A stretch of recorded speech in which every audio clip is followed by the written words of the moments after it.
pemaaf, tanggung jawab, adil, dan bijaksana. Ya ingat gak sih kemarin tuh kita habis belajar apa sih? Kemarin bab 3, sekarang nih bab 4. Ingat Apa? tentang kode dan koda. Wah. Oke anak-anak, kita mulai materi yang pertama. Apa yang pertama? Tentang pemaaf. Apa sih pemaaf itu? Ada yang tahu? Tahu, Mas. pemaaf itu kita mau memaafkan kesalahan orang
sesuai dengan kebutuhan kita. Adil.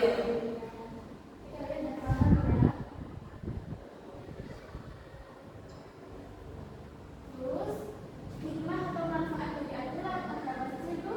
Meningkatkan kepercayaan, membangun hubungan yang sehat, mengurangi konflik, meningkatkan keadilan sosial, mengembangkan karakter yang baik.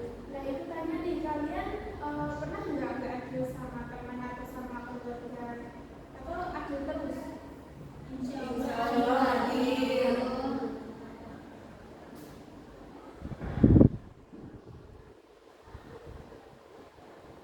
Selanjutnya, poin yang keempat yaitu Bijaksana. siapa yang sering mengeluarkan kata-kata bijaksana, ada enggak? Siapa yang sering buat quotes-quotes itu? Bijaksana artinya selalu menggunakan akal budinya dengan berdasarkan pengalaman dan pengetahuannya. Bisa juga berarti cermat dan teliti serta berhati-hati. Jadi bijaksana itu kita tuh berpikir dulu sebelum ngomong, sebelum berbicara. Takutnya kalau kita asal ngomong menyakiti hati orang lain. Karena itu umat Islam tidak boleh bersifat tergesa-gesa. Karena tergesa-gesa itu perbuatan setan. Setan menjadi musuh nyata bagi manusia karena dia selalu mendorong manusia untuk berbuat buruk.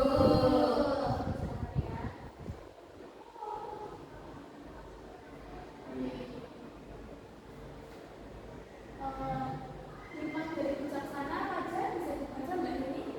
Rasionalitas, menggunakan akal dan logika dalam mengambil keputusan, Mbak Sarah. memiliki empati dan peduli terhadap orang lain, Terus Mbak Nini lagi. melakukan diskusi dan pertimbangan secara bersama-sama, Next Mbak Sarah. tidak hanya melihat masalah dari satu sisi saja. Berarti dari keempat tadi apa saja masih ingat nggak? Masih. Maaf, Tanggung jawab, adil, bijaksana. apa artinya? Mampu memaafkan dengan sukarela. Jangan garis dendam ya, kalian kalau marah pernah nggak punya rasa aku nggak mau memaafkan dia, aku mau garis dendam suatu saat nanti, pernah nggak gitu? Terkadang pernah Bu, karena nakal. Itu nggak boleh ya anak-anak. Terus batasan marah tuh paling lama berapa hari? 3. Terus yang kedua ada Tanggung jawab. Apa tanggung jawab? Apa ya? Ayo. Melakukan kewajiban, mampu melakukan kewajibannya. Iya, kesadaran diri. Kesadaran diri manusia terhadap tingkah laku dan perbuatannya yang disengaja maupun yang tidak disengaja. Contohnya tadi ya, kita belajar itu termasuk Tanggung jawab. Kalau adil berarti Setara, seimbang. walaupun misalnya kayak ibu memberikan kakak 50.000 ke adiknya 25.000, itu termasuknya adil karena sesuai Kebutuhan. Terus yang terakhir yaitu bijaksana. Menggunakan akalnya berdasarkan pengalaman Ya, dan sesuai kondisinya. Misal temannya lagi sedih mau dikatain, itu namanya enggak bijaksana ya. Oke ibu, pengetes kalian karena menurut ibu kalian juga sudah paham, ini ada latihan soal, mungkin bisa ditulis dulu ya. Terus nanti ibu tanya jawabannya satu persatu, oke? Oke, Bu. A few minutes later. Oke anak-anak, ibu kira kalian sudah selesai ya mengerjakannya karena ibu udah tunggu dari tadi 15 menit. Oke, sekarang coba baca soalnya Mbak Hedi nomor 1. mengapa seorang pemaaf lebih mulia daripada orang yang meminta maaf? Jawabannya gimana Mbak Hedi? Karena seorang pemaaf itu mampu menahan amarah dan membalas keburukan dengan kebaikan. Mbak Hedi. Karena seorang pemaaf mampu menahan amarah